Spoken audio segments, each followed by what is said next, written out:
ఆమ్, అవును పంతులు గారు, ప్రదక్షిణలు 3, 5, 9 అని బేసి సంఖ్యలోనే ఎందుకు చేయాలి పంతులు గారు? ప్రియా, ఏంటిది చిన్నపిల్లల్లా?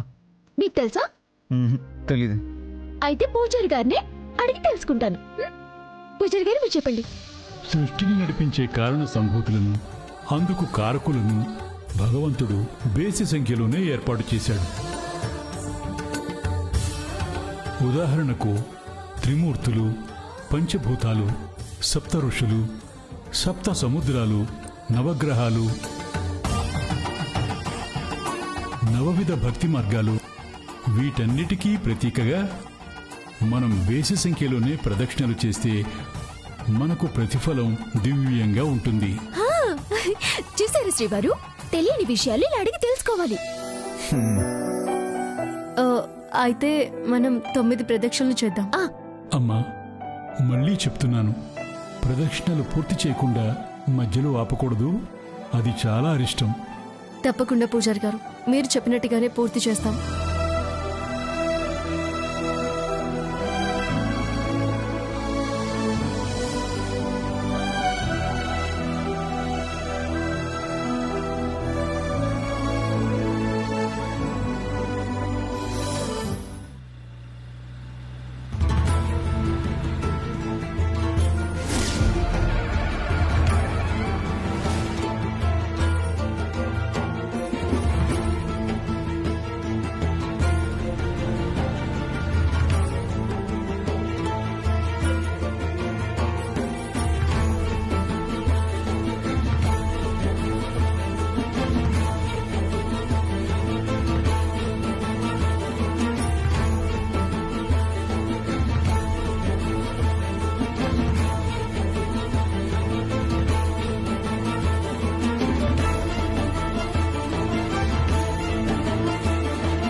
ఏమైంది? ఏమైంది ప్రియా? ఏమైంది? కాలు పట్టేసింది శ్రీవారు. ప్రదక్షిణలు మధ్యలో ఆపితే అరిష్టమని పూజారి గారు చెప్పారు కదా ప్రియా, మరిప్పుడు ఎలా?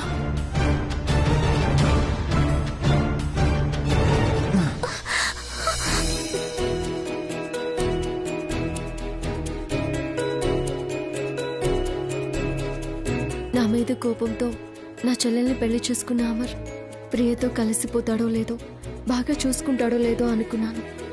కానీ ఇప్పుడు అమర్ ప్రియని అంత కేర్ఫుల్గా చూసుకుంటుంటే నా గుండెల్లో భారం అంతా దిగిపోతుంది.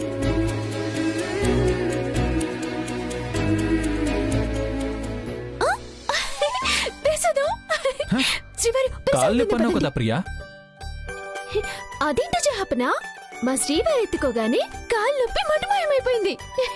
What you wonder, what you wonder. వెళ్దాం పదండి. పదండి.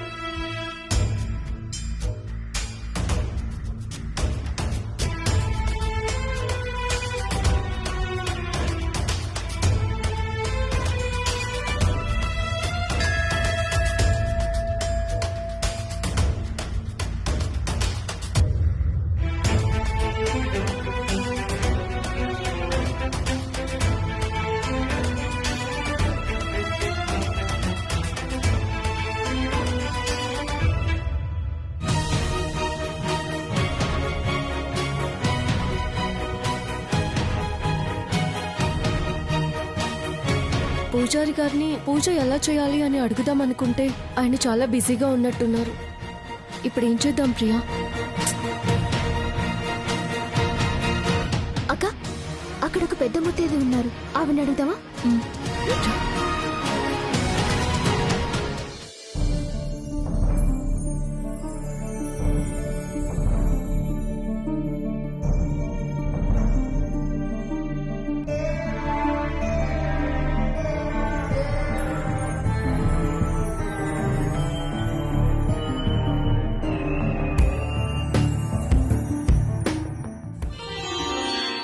అమ్మా, ఈరోజు అఖండ దీపం వెలిగించాలి, అమ్మవారికి సారి పెట్టాలి. ఆ పూజ ఎలా చేయాలో మీకు తెలుసా అమ్మా? తెలుసమ్మా. అదిగో ఆవిడ అదే పూజ చేస్తున్నారమ్మా. ఆవిడ ఎలా చేస్తే అలా చేయండి. Okay, thank you. సరేనమ్మా.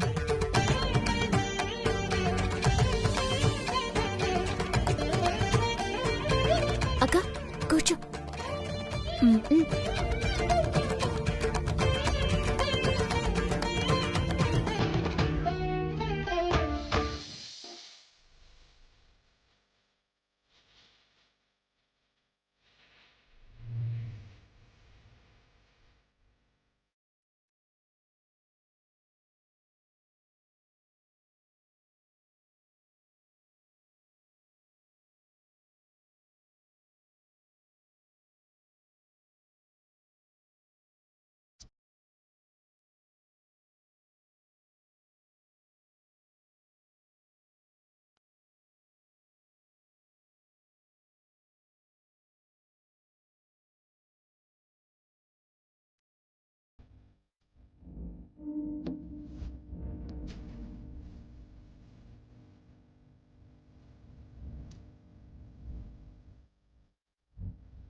అమ్మా, నా కొడుకు ఆర్యవర్ధన్ కేసు నుంచి నిర్దోషిగా బయటపడేలా చెయ్యి.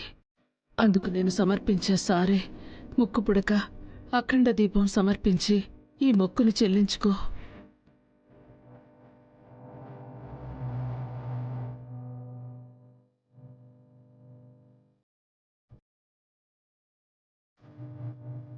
పాపం ఈ అమ్మాయి ఎవరో కాని పూజ చేయడం రాదనుకుంటా. నన్నే అనుసరించి పూజ చేస్తున్నట్టుంది. ఆ అమ్మాయి ఏ సంకల్పంతో చేస్తోందో అది నెరవేర్చు తల్లి.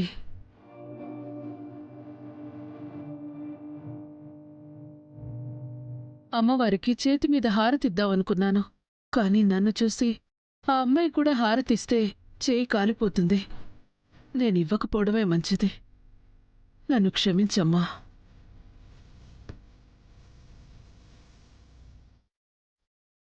కేశవ, అమ్మా. పూజ సామాగ్రినంతా జాగ్రత్తగా చూసుకో. ముఖ్యంగా ముక్కు పుడకని అమ్మవారికి భద్రంగా సమర్పించాలి. నేను వెళ్ళి ముడుపు కట్టి వస్తాను. మీరు వెళ్ళనమ్మా, నేను చూసుకుంటాను.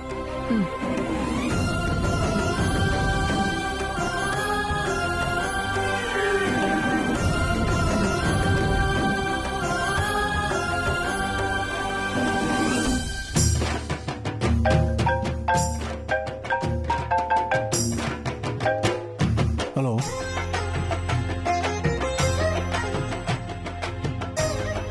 అక్క నువ్వేమైనా ముడుపు కట్టాలా? పూజ పూర్తయినట్టే. సరే, నేను శ్రీవారి వెళ్ళి ముడుపు కట్టేస్తాం. అలాగే ప్రియ, పదండి శ్రీవారు. వెళ్దామా?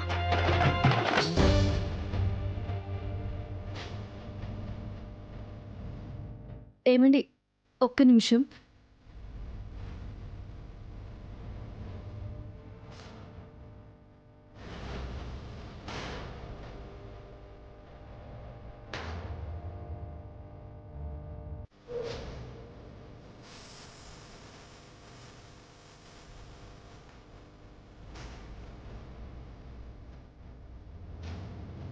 అమ్మా, మీరెవరో తెలీదు. పూజ ఎలా చేయాలో తెలియని నాకు మీరే నాకు ఒక దారి చూపించి నా పూజ పూర్తయ్యేలా చేశారు. మీ ఆశీర్వాద బలం తోడయి నా కోరిక నెరవేరాలి.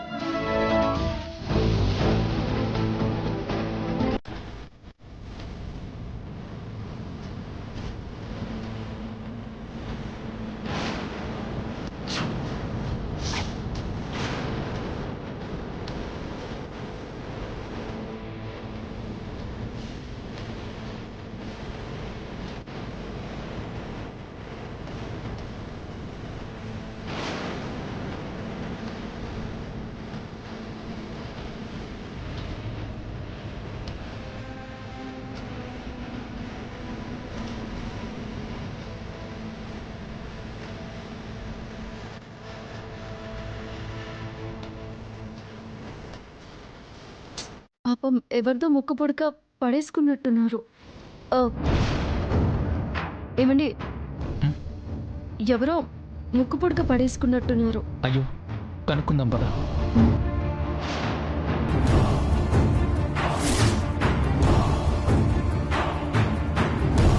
అమ్మా, ఈ ముక్కు పుడక అక్కడ పడిపోయింది. ఇది మీదేనా?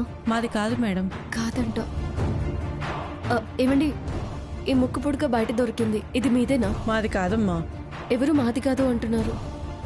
ఏమండి, ఈ ముక్కు పుడక మీరు బయట ఏమైనా పారేసుకున్నారా? మాది కాదు మేడం. ఎక్స్క్యూజ్ మీ, ఈ ముక్కు పుడక ఏమైనా మీద? కాదండి. ఏంటండి, ఎవరిని అడిగినా మాది కాదు అని అంటున్నారు. ఇప్పుడు ఏం చేద్దాం? ఏమండి, ఒక పని చేద్దామా? వెళ్ళి పంతులు గారిని అడుగుదామా ఏం చేయాలో అని? పంతులు గారు, అమ్మా, ఎవరిదో ముక్కు పుడక బయట దొరికింది. ఎవరిని అడిగినా మాది కాదు అంటున్నారు. ఇప్పుడు ఏం చేయాలి? దొరికిన ముక్కుపుడక మాదే అని తీసుకోకుండా మాది కాదు అని నిజాయితీగా చెప్తున్నారంటే గుడికి వచ్చిన వాళ్ళు ధర్మాన్ని పాటిస్తున్నారన్నమాట. ఎవరిది కానప్పుడు నీకు దొరికినప్పుడు అమ్మవారి కానుకనుకో, మహాభాగ్యంగా భావించి నీ ముక్కుకే ధరించుకో అమ్మా.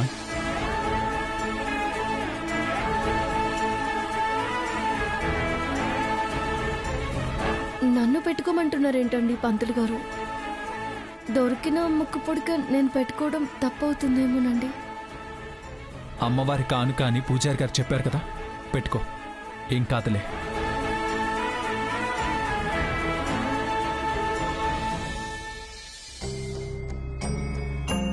నేను కట్టే ఈ ముడుపు నా బిడ్డ చుట్టూ ముసురుకున్న కష్టాలు తొలగిపోయేలా చేయాలి.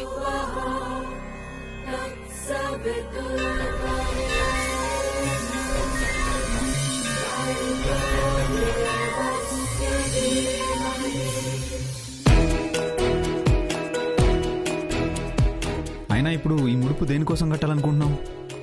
మీకు మంచి బుద్ధి రావాలని దేవుడికి దండం పెట్టుకుని కట్టాలనుకుంటున్నాను. అంటే ఏంటి? నాకు మంచి బుద్ధి లేదా? నేను మంచోడిని, నీకే బుర్ర లేదు, తెలివి లేదు. ఆ రెండు ఇవ్వాలని ఆ అమ్మవారికి దండం పెట్టుకుని ముడుపు కట్టు. ది గ్రేట్ ఇంటెలిజెంట్ ప్రియాని తెలియలేదు అంటారా? బుర్ర తక్కువ అంటారా? ఉన్నదేగా అన్నాను. శ్రీవారు, ప్రియాని ఏమన్నా పడుతుంది కానీ తెలివి తక్కువదంటే మాత్రం ఒప్పుకోదు. అయినా గుడి కాబట్టి క్షమించి వదిలేస్తున్నాను. ఇంటికి వెళ్ళాక మీ పని చెప్తాను.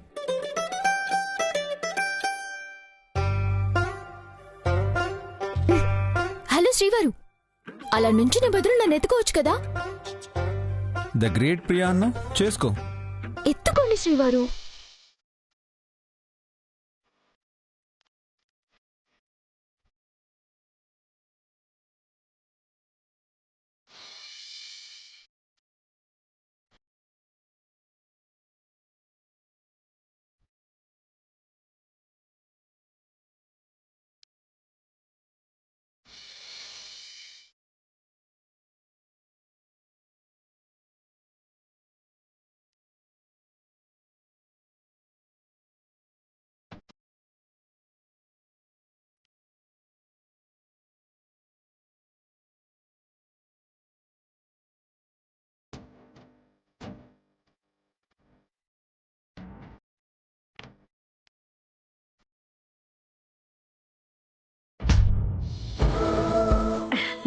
బాగున్నారు కదా బాబు?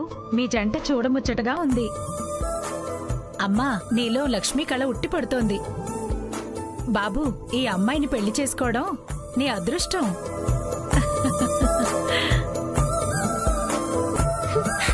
చూసారా నన్ను చేసుకోవడం మీ అదృష్టం అంట. పెద్దవిడ ఎంత కరెక్ట్ గా చెప్పారు.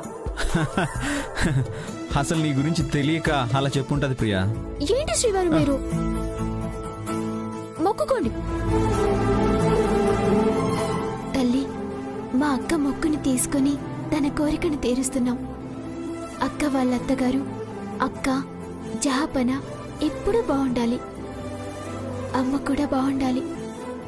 మా ఇంట్లో మా అత్తగారు, మావయ్య గారు, బామ్మ, నేహ, ముఖ్యంగా మా శ్రీవారు అందరూ సంతోషంగా ఆరోగ్యంగా ఉండాలి.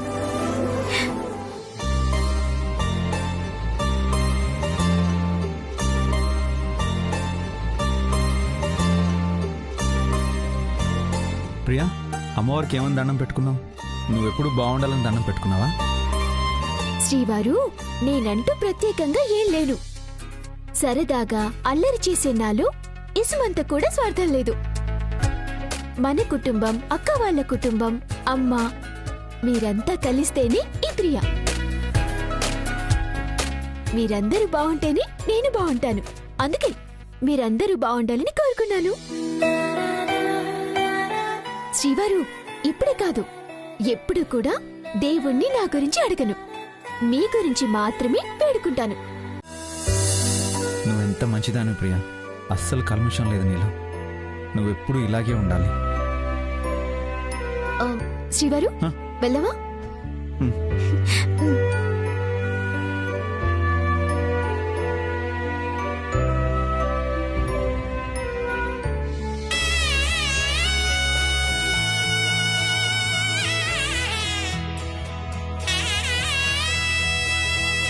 ఏంటండి అలా చూస్తున్నారు? రాధిక, ముక్కు పుడక నీకు బాగా నప్పింది. పూజారి గారు చెప్పినట్టు అమ్మవారే నీకు కానుకగా పంపినట్టుంది.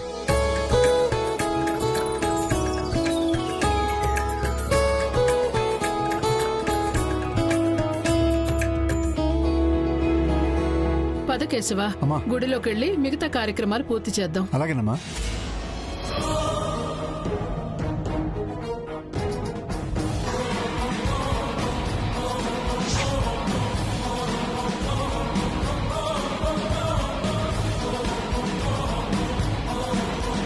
ఏమైందమ్మా? అమ్మవారి కోసం తీసుకొచ్చిన ముక్కు పుడక కనిపించటం లేదు కేశవ.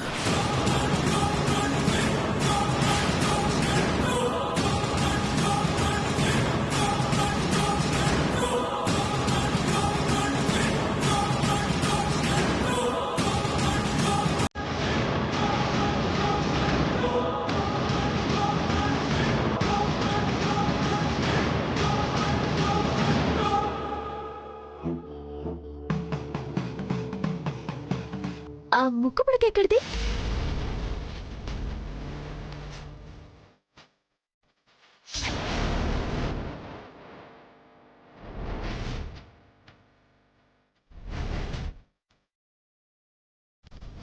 అయితే అమ్మవారి కరుణించి నీకు ఈ ముక్కు పుడక పంపారనమాట. Excuse me.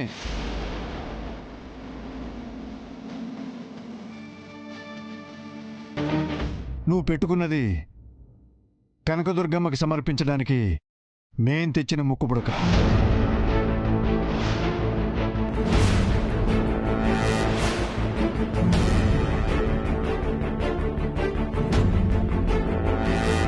మా ఆర్య నిర్దోషిగా ప్రూవ్ కావాలని మొక్కుకొని మా అమ్మగారు తీసుకొచ్చింది.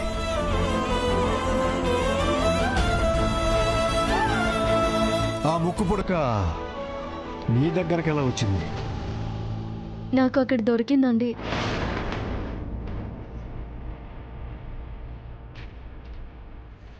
ఎవరిదో అర్థం కాక చాలా మందిని అడిగాను. ఎవరు వాళ్ళది కాదు అన్నారు. చివరికి పంతులు గారిని అడిగితే అమ్మవారి కానుక అనుకొని నువ్వే పెట్టుకోమా అని చెప్పారు. సో అందుకే నేను పెట్టుకున్నాను. ఎవరికి చెప్తున్నావు నీ కట్టుకథలు?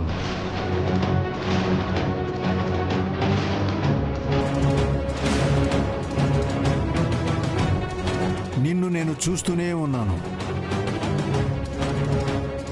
పూజ కూడా మా అమ్మని కాపీ కొడుతూనే చేశావు. మా ప్లేట్లో ఉన్న ముక్కు పుడక మాకు తెలియకుండా తీసే అవసరం నీకేమొచ్చింది?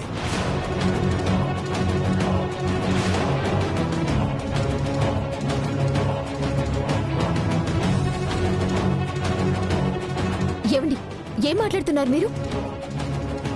మా అక్క దొంగలా కనిపిస్తుందా మీకు? మర్యాదగా మాట్లాడండి. కళ్ళ ముందు కనపడుతుంటే ఇంకా మర్యాద ఇచ్చేదేంటి?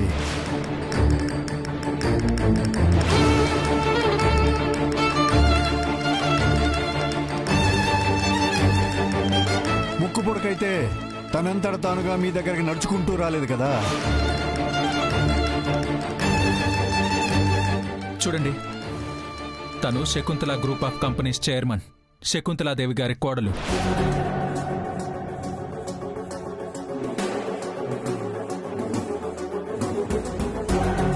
పది మందికి దానం చేసే చెయ్యే తప్ప పరాయి వాళ్ళ వస్తువులు కొట్టేసే బుద్ధి నా భార్యది కాదు. బుద్ధి అనేది స్థాయిని బట్టి ఉండదు, మనస్తత్వాన్ని బట్టి వస్తుంది.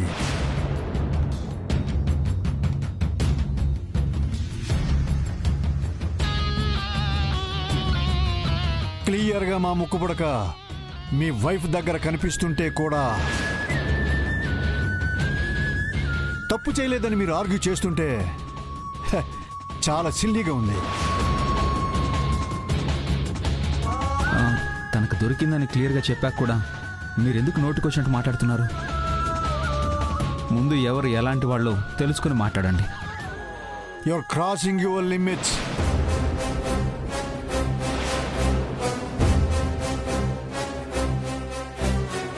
కేశవ, అమ్మగారు, ఏమండి, గొడవలొద్దు. ముక్కు పుడక తీయొద్దమ్మా.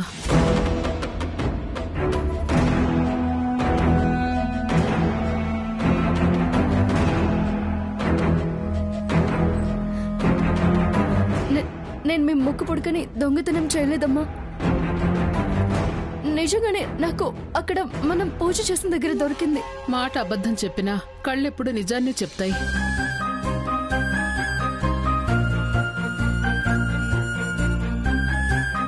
నీ కన్నీళ్లే నీ నిజాయితీని చెప్తున్నాయమ్మా.